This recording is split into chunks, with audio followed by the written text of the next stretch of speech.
ओए, विरासत में बहन का नाम? तुम्हें होश भी है? तुम क्या कह रहे हो? और मैं बिल्कुल होश में हूँ भाईजान, इसीलिए बहन को उसका हक देना चाहता हूँ। हमारे खानदान में औरतों की शादी की जाती है, विरासत में हक नहीं दिया जाता। वो ऐसी घटिया सोच ने हमारी नस्लों को तबाह बर्बाद कर दिया है भाईजान, लेकिन अब नहीं, अब फैसला शरीयत के मुताबिक ही होगा। अच्छा, अब तू छोटा भाई होके मुझे शरीयत सिखाएगा? ओ भाईजान, मैं आपको शरीयत नहीं सिखा रहा, बल्कि शरीयत तो खुद बता रही है हमें कि क्या करना है और क्या नहीं। तो चाचू आखिर आपको मसला क्या है? आपको आपका पूरा हक मिल तो रहा है, तो आप बहन वाले मामले में इतना क्यों उछल रहे हैं? मुराद बिल्कुल ठीक कह रहा है, तू खामखा बीच में ना कूद, नहीं तो तू भी रगड़ा जाएगा। बस भाईजान, अब मैं और बर्दाश्त नहीं करूंगा। आपने अगर फैसला इधर नहीं करना तो आपकी मर्जी, लेकिन एक बात मैं आज आपको क्लियर बता दूं, अदालत में मैं सिर्फ अपनी बहन का साथ दूंगा।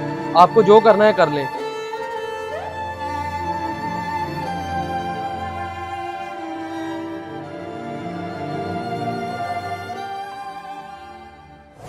तुम मेरे कजनों में से सबसे बेस्ट फ्रेंड थे मेरे, ये तुम लोगों ने क्या किया है? मेरे ही वाले साहब पर केस कर दिया। और मेरे भाई, हमने तो अपना विरासती हक मांगा था। आपके अब्बू यानी हमारे मामू जान, उन्होंने हमें कितना जलील किया है। ये जमीनें वगैरह देखना मर्दों का काम होता है, औरतों का क्या काम है इसमें? और मेरी माँ भी उसी बाप की औलाद है जिसकी आपके अब्बू, और जमीन हमारा विरासती हक है, हम नहीं छोड़ेंगे। अबे ये सब फिल्मों में होता है, हकीकत में ऐसा कुछ नहीं होता। और ये फिल्म नहीं हकीकत है, और हम अपना हिस्सा लेकर रहेंगे। अदालत में मुलाकात होती है परसों।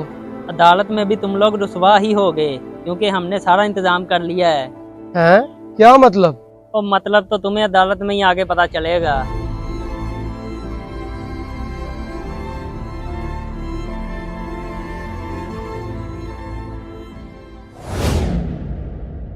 बेटा, मुझे फख्र है तुम पे। मुझे इस बात की बड़ी खुशी है कि भाई साहब के जाने के बाद तुम मेरी बहन के साथ मजबूत पिलर की तरह खड़े हो। जी मामू, माँ जैसी बहन का अगर हक मारा जाए तो मैं खामोश नहीं रह सकता। बेटा, एक बात मेरी हमेशा याद रखना, ये लड़ाई इतनी आसान नहीं है जितनी हमें नजर आ रही है। भाई साहब बहुत ताकतवर हैं। मुझे लगता है जो हमारे गवाह हैं उन्हें उन्होंने खरीद लिया है। मामू, ये क्या कह रहे हैं आप? क्या ताकत से हक को दबाया जा सकता है? नहीं बेटा, मुझे लगता है कि अगर भाई साहब ने गवाहान को खरीद लिया है तो फिर फैसला उनके हक में जा सकता है। क्यों? ये कैसे हो सकता है? बस वो यही साबित करने की कोशिश करेंगे कि अब्बा जी ने अपनी जिंदगी में ही भाई साहब के नाम कर दिया था सब कुछ। बस आप दुआ करें कि मेरी माँ का सर हमेशा फख्र से बुलंद रहे। जी बेटा, मैं हमेशा तुम्हारे साथ हूँ, तुम बेफिक्र रहो।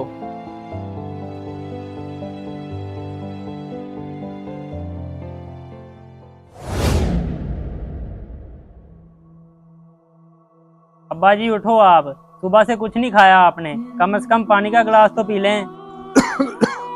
बस बेटा, मुझसे बहुत बड़ी गलती हो गई है। अब्बा जी क्या हो गया है आपको? मैंने अपनी बहन का हक खाया है। ख्वाब में मेरी माँ रो रही थी, उसने मुझे बेटा बुलाने से भी मना कर दिया है। बेटा, मेरे सीने में आग भड़क रही है जो मुझे राख बना देगी। अब्बा जी प्लीज आप ऐसी बातें ना करें, मैं अभी जाकर डॉक्टर को लेकर आता हूँ। बेटा, अब कहीं ना जा, कोई फायदा नहीं कहीं जाने का। मेरी बहन से मेरी तरफ से माफी मांग लेना, उसे उसका हिस्सा दे देना, उसे कहना कि तू जीत गई, मैं हार गया। अब्बा जी क्या हो गया आपको? अब्बा जी उठे, अब्बा जी आप मुझे छोड़कर नहीं जा सकते। अब्बा जी, अब्बा जी आप मुझे अकेला छोड़कर क्यों चले गए? अब मैं आपके बगैर कैसे जिंदगी गुजारूंगा? अब्बा जी। अगर बहनों का हक दबा के बैठे हुए हैं तो याद रखें, सारी की सारी नमाजें मुंह पे दे मारी जाएंगी।